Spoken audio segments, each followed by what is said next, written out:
I want to share with you something that I wrote for a friend of mine who lost his dog. Many of us have experienced that, and for those of us who have, it can be quite a traumatic affair. My friend is Jack LaBarre, who has the name Tuffy, no doubt because he came through a trial at one time or another, and that name was designated for him.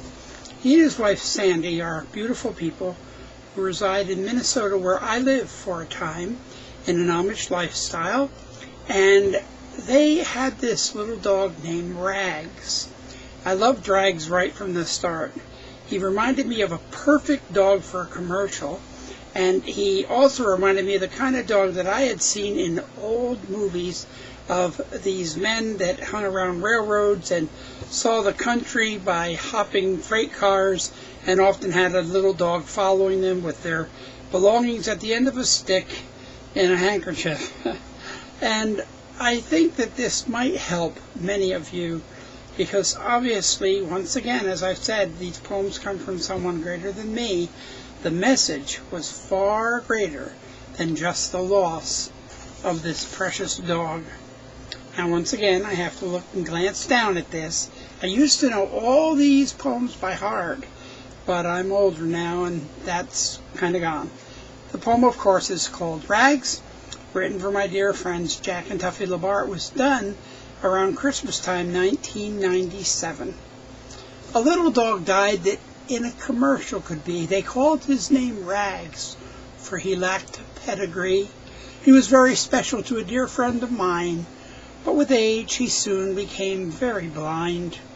His ears stood up straight at the slightest of sounds until deafness took place and confusion abound.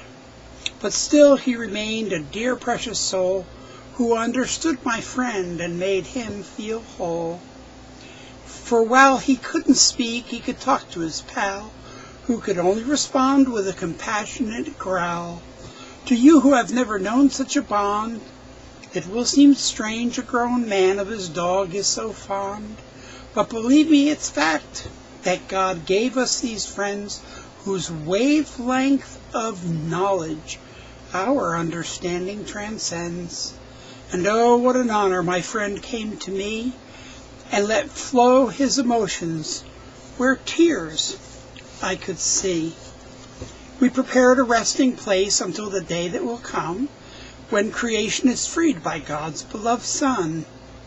For truly if many sparrows comprise man's soul, Rags will be there when the universe is made whole.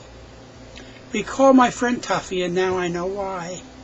For few men are strong enough that they know how to cry. But one day real soon all tears will be past, and our robes now pure white with all our rags past. And all will obtain beyond pedigree, as time is destroyed and all creatures freed. Yes, it was sad to have placed in the ground a dog a commercial would have been lucky to have found. But of all our rags we will one day transcend, for death's a beginning and never an end. I think we're very fortunate to have the animals we do, and if we could understand what they understand, we would be absolutely amazed. You know that animals have saved people's lives. They talked in the Bible, and they can still do that. I think probably I love the movie The Horse Whisperer. Of course, I've not seen much that Robert Redford has done that wasn't marvelous. And I think that there are those of us who can communicate with our pets on levels that we can hardly imagine. Well, I wanted to share that with you for those of you who have had the experience of losing a dear and precious friend. Goodbye.